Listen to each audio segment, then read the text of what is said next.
Welcome back, gang. It's Deltia from Deltiasgaming.com here with the ultimate ESO Templar class guide. This guide is meant to help the new or returning player understand what makes the Templar unique, how and why you should use the skills and morphs, and most importantly, the passives. I'll also give my opinion on the ranking of the Templar and the current state of the game in 2022. I'll also give sample builds, relevant gear, and a bunch of gameplay. Whether you're looking to tank, DPS, heal, PvP, or PvE in ESO, I've got you covered. Let's start off with an overview of the Templar class and what makes it so unique.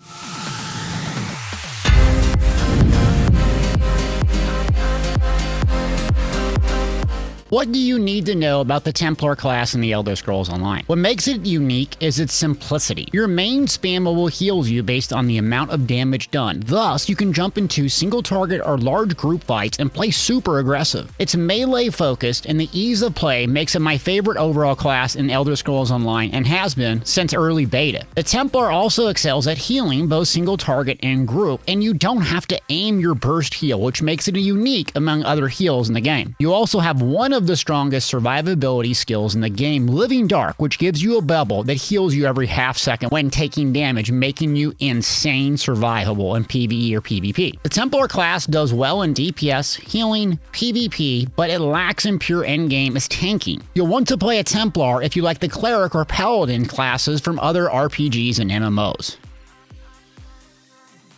So where would we rank the Templar among kind of the things to do at endgame in Elder Scrolls Online? I'm going to start with a PvP Stamplar, and that's A tier. The Stamplar in PvP has high mobility, burst damage, and cleansing with high mitigation. What it lacks currently is a burst heal, on par with other stamina-based classes, making it more survivable. However, with the hybridization of skills coming, you're going to have access to this. So the Templar currently sacrifices a little damage for resource sustain because you're having to use both stamina and magical pool for survival and damage. But the Templar is very simple, hard-hitting, and really fast and mobile if you build it a specific way. What about the PvP Magplar, the magic-based Templar? I rank as S tier. There's only one class currently that can stand up to the mighty Magic Dragonite, and that's a Templar. With Living Dark, Extended Ritual, and Puncturing Sweeps, you'll have the most aggressive melee playstyle in the game. Not to mention, it's one of the simplest to get started with. You'll also have great passives boosting spell damage, which feeds into your damage, healing, and survivability, making it a force on the battlefield. Magplar truly is S tier, if not 1 or 1A in the battlefield currently. What about PvE DPS Stamina? Here I'd rank it B tier. The positive of the Stamplar again is its simplicity. Load up a bunch of skills that amplify your damage merely for slotting them, like the Fighters Guild and Mages Guild skill lines, and you just smash one ability, Biting Jabs. The downside is you won't be able to pull nearly the numbers as other stamina builds out there. If you like something simple and easy, Stamplar's for you. What about PvE DPS as a magic build? I'd rank it A tier. The Magplar, unlike the Stamplar, has access to more damage over time effects that outperform their main spammable, making them very good in endgame trials and dungeons. Also, it's very easy to start out. Essentially, you get 3 of your best abilities right as you turn level 3. The downside is that the Magplar is your melee and vulnerable to damage, and you have to get used to this playstyle. So what about healing? I'd rank the Templar as A tier. It could be argued that the Magplar healer should be S tier, but it doesn't have the same buffs as the Necro and Warden, which put them over the top. For pure burst healing, I would rank the Magplar number 1, with no aim required massive healing Breath of Life. But once you get into more difficult content, it's the buffs that amplify your group's resource sustain and damage that pushes it down slightly to A tier. What about tanking? This is the Templar's weakness, and I would put it in C tier, one of the worst tanks in the game. The reason it's one of the worst tanks in the game is, sure, it's very sturdy, you have survivability, and you can build your house, stay stationary, and do all those things to stay alive. But at endgame content, it's not about just staying alive. Tanks are meant in Elder Scrolls Online to do a lot more. Amplify damage, resource sustain, do a lot of CC, mobilizations, chaining, taunting, so on. And the Templar falls flat on that angle. The Templar falls flat as a tank. Everywhere else, though, it shines, especially in PvP for Magplar and PvE DPS, very, very good. Now what I want to do is break down the skill lines, the skills, the morphs, and the passives, and where and why you would use these skills so you can build your own character and understand just why people are using these skills.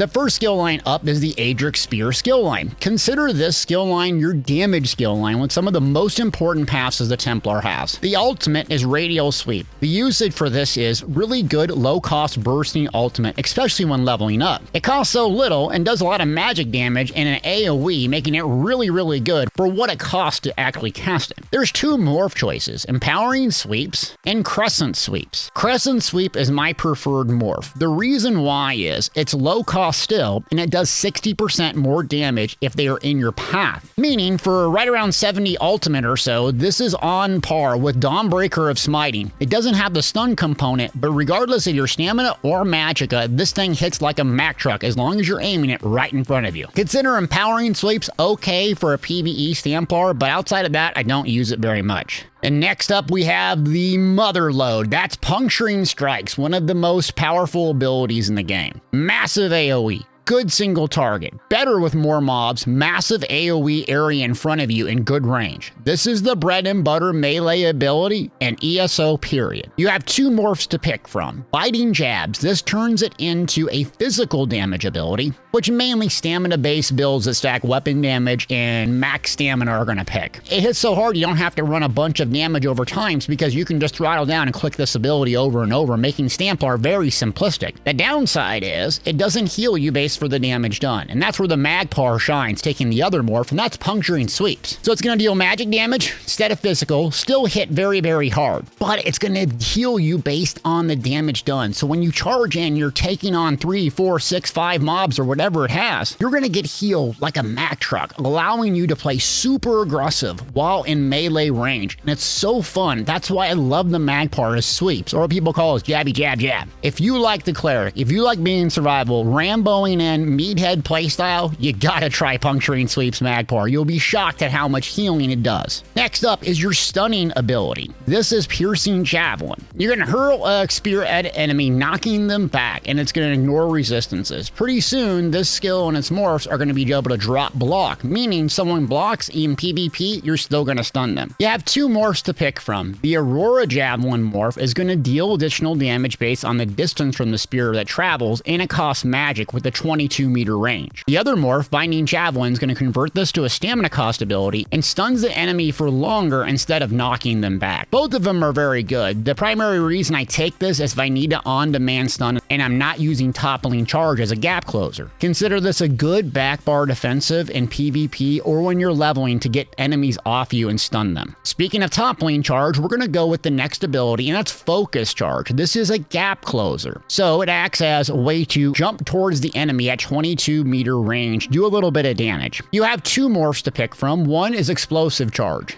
It's going to hit harder and interrupt all enemies near the point. I don't find this morph nearly as effective as the other one, that's Toppling Charge. This is going to stun the enemies and set them off balance regardless of their casting. The reason the off balance is so important for folks to understand the Elder Scrolls Online. You're going to have a little thing above their head that kind of looks like a circle halo-ish thing. If you do a fully charged heavy attack during that window, it will consume the off balance and give you double the resource sustain. So whether you're a stamina user running a 2H on your front bar or a magic user running a restoration staff on your back bar, this is primarily how you can have insane resource sustain. Toppling Charge in, set an enemy off balance, rip off a fully charged heavy attack, and get a flood of resources. Toppling Charge is a go-to in PvP and really good for when leveling, just charging in and ramboing and clearing mobs. Next ability up is going to be Spear Shards. So you're going to throw this in a radius. It's going to be 25 meters where you can chuck it. It costs magic, and it's going to deal damage up front and damage over time. Something that it provides, which is kind of unique, is a synergy, giving back resources if someone activates the synergy. So this is a really good group utility ability that you can get right out the gate, and primarily what a lot of healers run in Elder Scrolls Online endgame. You have two morphs to pick from. One is Luminous Shards. Consider this kind of like the healer morph. It's going to grant both magic and stamina, not just granting resources for the person whatever their highest is. It's going to grant both. This is really good to chuck at a tank who's using stamina to hold block and using magic to cast abilities. The next morph is Blazing Spear. This This is really, really good damage. So you chuck it and it does damage over time. The thing about this skill making it really strong, and we're going to touch on the passive later, is Burning Light. Just sitting there dealing additional damage and a massive AoE can proc Burning Light, making it one of the hardest hitting back bar dots that Templar has, and the reason they're so strong in PvE. Next ability up is Sun Shield, and this is kind of an interesting shield that's going to put on you, and you're going to absorb damage for 6 seconds, and it has a high magicka cost. The thing to note about this ability is it scales off your max health. So when abilities scale off your max health, they're kind of intended for tanks. The way you amplify this, if you wanted to run a tank with the shield, is you just stack a lot of max HP. It becomes very effective around 50 to 60,000 HP. You have two morphs to choose from, Radiant Ward and Blazing Shield. Radiant Ward has reduced cost, so it's meant to be kind of a spammable. And the shield is strengthened by each enemy hit. So this is ideal if you want to play a tank and jump in, there's tons of ads just beating the crap out of you. You cast this and your health bar does not even move if there's 6 or 7 things beating on you. Same goes for PvP. The other shield is Blazing Shield, and this no longer deals damage to enemies on activation, but it deals to enemies after the shield expires. This is a really good one if you're trying to do damage as a tank, whether in PvP or PvE. The thing you're going to have to do is stack a lot of HP to make this decent.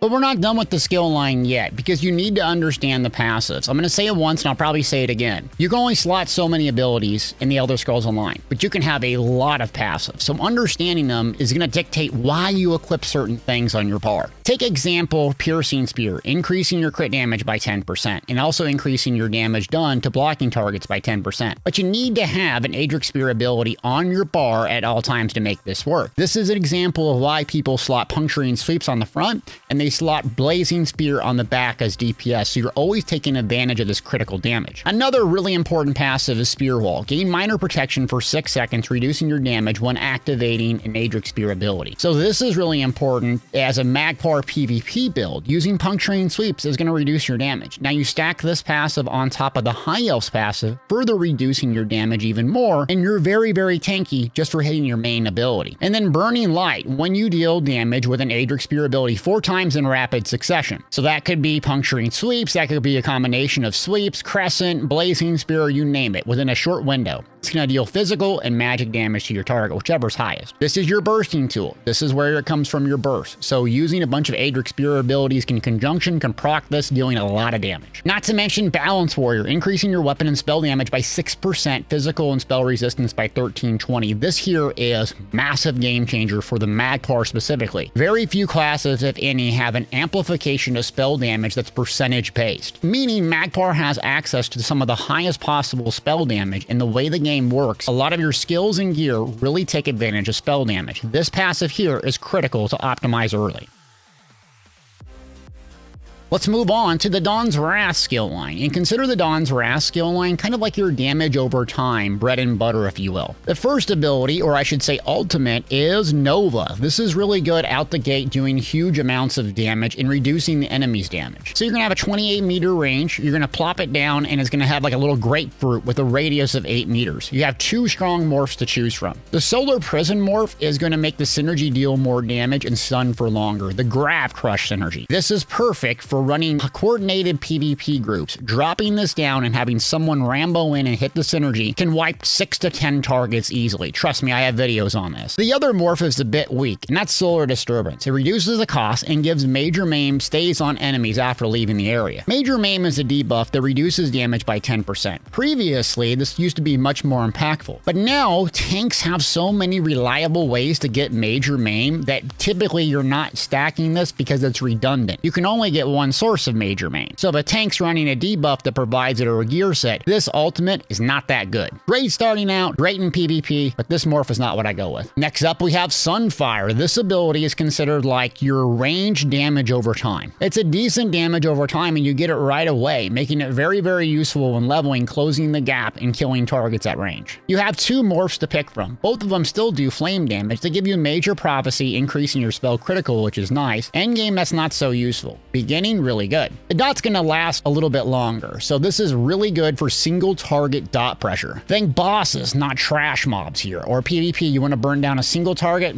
That's what you'd use it for. Reflective light is the other morph, and this is my preferred morph because it splits the projectile, allowing it to affect 2 additional nearby enemies, making it a really good damage over time and AoE, so you can kill a lot of trash mobs, a lot of enemies very quickly with this ability. Next ability up is a unique one, and that's Solar Flare with 2 very different morphs. You're going to shoot a ball of energy out at 28 meters, and it has a channel, a cast time of 0.8 seconds. So channel or cast time, this specifically can be interrupted, so that's something to note in PvP. You're also going to get Empower, which is a very important buff for endgame PvE. It's going to increase your damage from your light and heavy attacks. If you don't know, endgame PvE is all about light attack weaving. More on that later. So amplifying your light attacks is really going to increase your DPS. And let's talk about the 2 morphs. Dark Flare, which is going to still have the 0.8 second cast time. It's also going to apply major defile to target and nearby targets, reducing their healing done, reducing their healing received. This is really good if you're playing a range Magpar or you want to shoot this and then toppling charge in PvP. Endgame PvE, it just doesn't outperform puncturing sweeps. The other morph does really good at endgame PvE and PvP, and that's Solar Barrage. So instead of shooting out a beam, you're going to deal damage and blast around you. Perfect for a melee magic build that's always up in the front of the fight. And it's also going to increase the damage of your light and heavy attacks for a lot longer. This is a must-have backbar, debuff, or dot, however you want to rank it. Very good starting or at endgame. Next ability up is Backlash, and this is a unique one in Elder Scrolls Online. What it's going to do is it's kind of a ranged damage ability at 28 meters that costs magic with the base morph. It's going to soak up damage like a balloon over the course of 6 seconds. And then it's going to release, dealing 50% of the damage that it soak up, though it has a maximum amount that's copied. So think of it as you want to do as much damage in a short window as possible, making this really hit hard. And then you have 2 morphs to pick from, Purifying Light or Power of the Light. Both hit very hard, but Purifying Light, it has something unique that it gives you a little bit of healing at the target's feet after it pops and blows up. That healing is substantial when in PvP or PvE tanking. Love this ability. Not to mention that activating the Dawn's Wrath ability is going to increase spell damage. More on that later in the passive section, so this is a staple in PvE and PvP as a Magpar. The Power of the Light is going to convert this into a stamina cost ability, meaning Stampars are primarily going to want to use this, and it's going to grant Minor Breach, reducing physical and spell resistance. That buff sounds really nice because the lower the armor, the harder you're going to hit, but there's a lot of way to get Minor Breach at endgame PvE, so it's not that useful in its current state. Next up is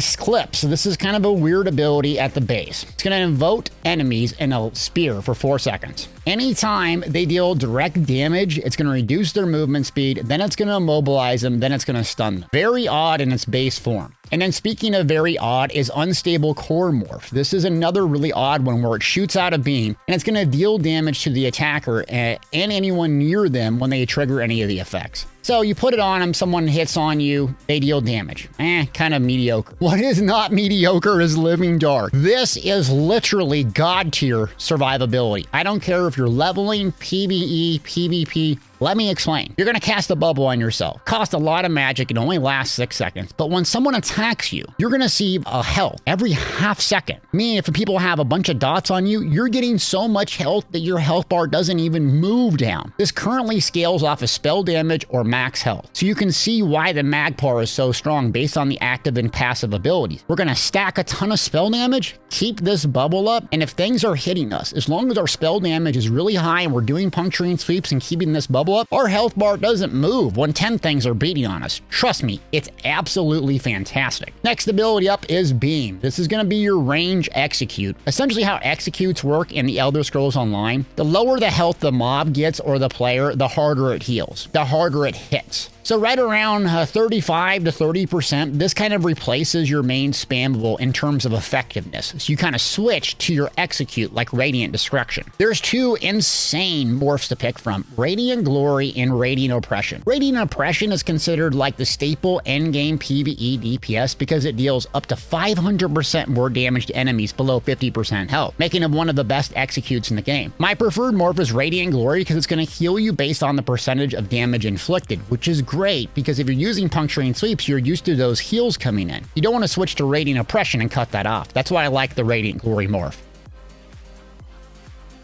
And now we're to the passives. Enduring Rays is going to give you a little bit longer duration to Sunfire, Eclipse, Solar Flare, Nova. Prism is going to be really good. Casting a Dawn's Wrath ability in combat generates 3 ultimate and can occur every 6 seconds. Purifying Light ability has about 6 seconds before it explodes. So this is why you're going to try to at least maintain 100% uptime, because you're going to generate a ton of ultimate and you need to use that skill because it does great damage anyways. But this is why you cast it every 6 seconds. Illuminate. Casting Dawn's Wrath ability grants minor sorcery to you and your group for 20 seconds, increasing your spell damage by 10%. This is unique to the Templar and what the Templar brings to a raid, trial, or PvP group. Not to mention that this increases your spell damage by 10%, and we already have a passive that increases it by 6%. So maintaining this and just getting the passive, 16% increased spell damage, and we haven't even got major sorcery yet. This is why the Magpar is so strong. And then last one up is Restoring Spirit. Just reduces the health, magic, stamina, ultimate cost of your abilities by 5%. Now we're to the Restoring Light skill line, and this is your heal. Think of it: heal, resource, sustain, cleanse, and so on. First up is Rite of Passage, and this is the ultimate. 125 ultimate, big, huge radius. It's just going to sit stationary and heal you. The strength of this is you can't be stunned or immobilized or messed with. So you basically get 4 seconds of, oh crap, what do I do? Really, really good if you're panicking in PvE or PvP. You have 2 morphs to pick from: Practice Incantation and Remembrance. Remembrance is my preferred morph because you gain major protection after casting this. So it's going to reduce damage done by 10% for 10 seconds. You can actually cast this and block cancel the animation and just get major protection for 10 seconds. But it's really good in PvP if you get panicky, because you just click this, you get tons of healing, major protection, you get 4 seconds to calm down and think what to do next. Practice Incantation increases the duration of the channel, but I can't pass on major protection. I don't prefer this a morph in endgame PvE, but it's very good starting out if you just get panicky in combat. Next up is Rush Ceremony. This is your burst heal and what separates the Magpar and healing PvE and PvP. What it's going to do is seek out a target in 28 meters. It's going to heal them, and this is the strength. You do not have to aim it. It's auto aim, and why it heals so hard is due to your passive. So it's going to heal you or a wounded ally. You don't have to aim it in 28 meters, but it costs a lot of magic. Plus, you have 2 really strong morphs. Honor the Dead, which is my preferred PvE or PvP solo morph, which refunds the ability's cost when used to heal an injured target, 75% health or lower. And it's going to restore some magic over time. Whereas Breath of Life is going to heal a second target for a third the amount, meaning it's going to heal someone like a Mack Truck and a second person for a little bit. This is great in PvE if you're playing in large groups, dungeons, and trials. Next ability up is Healing Ritual. I never got my head wrapped around this ability. It's quite odd, and I've never used it at endgame PvE and PvP, and I've done some of the hardest content in the game. Essentially, you're going to cast and heal you and nearby allies in a 10-meter radius. It costs a massive amount of magic, and it does a fair bit of healing, but it's kind of goofy, and you have access to a lot better heals that are either mobile or they provide some other benefit outside of just healing. Ritual of Rebirth is the morph. You heal a single ally outside the 10-meter radius, and then the other morph is Hasty Prayer, which grants major expedition for a short duration. Again, experiment with this ability if you like. I have never found it useful. Next up is Restoring Aura. This has really 2 strong morphs. So the base ability is kind of goofy, but the morphs will kind of explain more what you get. Radiant Aura is a magic-based morph. It costs nothing. What it's going to do is apply minor magic steal to all enemies around you for 20 seconds in a 28-meter radius. Magic steal is just a resource sustain for you and your group. The downside of this is it's really easy to get magic steal when they started the game, so this isn't really that good of a buff. But the upside is it costs literally nothing, and even slotting it gives you increased resource sustain, so that's really nice. The other morph that I like is Repentance. It's going to give you the same passive while slotting it, but when you suck up souls from dead allies, dead enemies, or dead people you're encountering, you're going to get health and stamina. This is incredible when leveling. You're killing mobs over and over and need to, oh crap, panic heal. And it costs nothing. So you get health, you get stamina. Really, really good for tanking as well. Great resource sustain tool. Next up is Cleansing Ritual, one of the strongest survivability systems in the game. So the base morph is going to cleanse harmful effects, meaning if you have damage effects on you. So mobs beating on you, a player's beating on you, you can get rid of 2 of them just by putting this down. It's also going to do a bunch of healing every 2 seconds, and allies can activate a synergy. The base morph is fantastic, and a 12-meter radius where this ability lasts. You have 2 strong morphs to pick from. Ritual Retribution is the damage morph. This is really good at PvE if you're laying this down to do damage use like in VMA or dungeons and so on, but extended ritual and PvE and PvP, healing, tanking, DPS, you name it. It's going to increase the duration and the amount of harmful effects up to 5. That 5 number makes you so powerful in PvP, because if a Dragon Knight lights you up with a bunch of dots, you can just wipe them away. One cast at a time, 5. The thing you have to do with this is manage your resources, because it costs a lot. Incredible ability. Speaking of incredible abilities, let's keep them rolling. We're on to Rune Focus. You can tell I'm excited about Templar, right? You're going to put this down and kind of build your house. Back when Aedric was the combat lead, this was his focus. You put your Rune Focus down on top of your ritual, and that's going to give you a lot of things for you. It's going to give you major resolve for 20 seconds, increasing your armor. Standing inside the rune is going to heal you as well, on top of the healing you're getting from extended ritual. You stack these two things on top of each other plus a living dark, you can see how strong the Magpar is to kill. You have 2 morphs to pick from. You have Channel Focus, which is kind of like the magic-based morph. It's still going to heal you, still going to grant your armor, but you're going to restore magicka over the duration. Endgame PvE and PvP, this is a must-to-have. Even if the radius is 3 meters, you can always go back to it for a little bit more healing. The other morph is Restoring Focus, and this switches it to cost stamina and increases the healing done and causes you to restore stamina over the duration. This is really good for tanking because it scales off the max health and you want stamina back as a tank.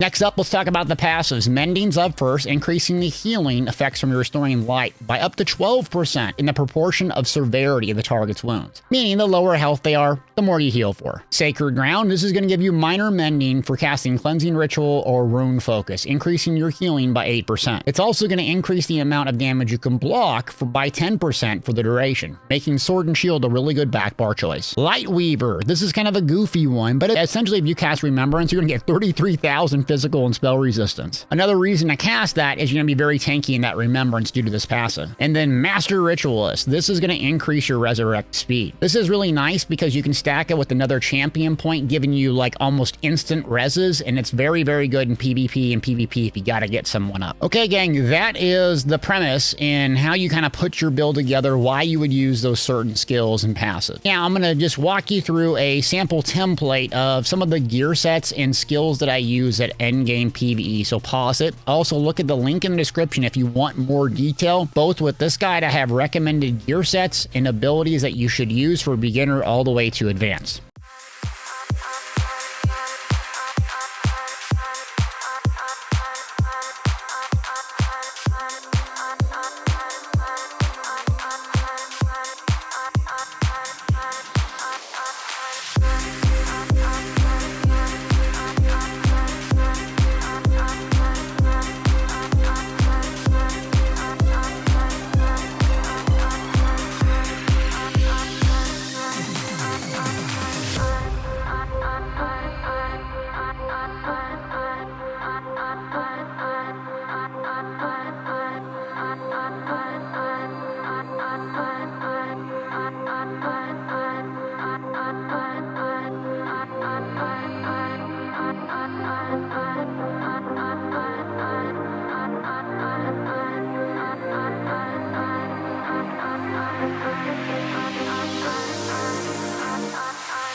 Well, gang, that's a video. I hope you got something out of this. Templar is my favorite by far and has been since the beginning of Elder Scrolls Online. I just love the playstyle. I love that I can heal myself. I can be effective. I can do off healing. I can be super tanky. I can Rambo in. I'm a Rambo meathead. That's just who I am. And the Magpar is perfect for it. So you're going to pick this up if you're new to ESO. You struggle with damage. You struggle with survivability. It's the easiest, most effective class in the game right now. And their second place is not even close. So like, subscribe, leave me a comment. I'd highly recommend watching me on twitch.tv/Deltiasgaming where I play these builds live. Also, I'm down to do some coaching, so there's a link in the description below if you'd like to email contact me. Thanks for watching.